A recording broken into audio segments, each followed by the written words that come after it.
And up next we have voltage and trim. Voltage. Voltage slash trim. Voltage. Voltage. To adjust voltage up or down, I'm going to use the left dial on the Multimatic 255.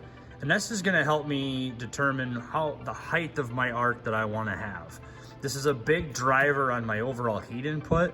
It controls the amount of bead appearance that I have. It controls the spatter levels that I have in this process. But really what I'm doing in CV mode, constant voltage, non-pulse state, is that I'm controlling the height of that arc. When I go to a constant voltage machine that does pulse, I can directly change that length of the arc. We actually call it arc length, and I can increase that length and decrease that length. In this example, we can see that by leaving the amperage values the same, but just by merely increasing or decreasing the voltage, we see a difference in how the bead profile is actually set up. We also see how the penetration profile changes too can be affected by the voltage changes it has.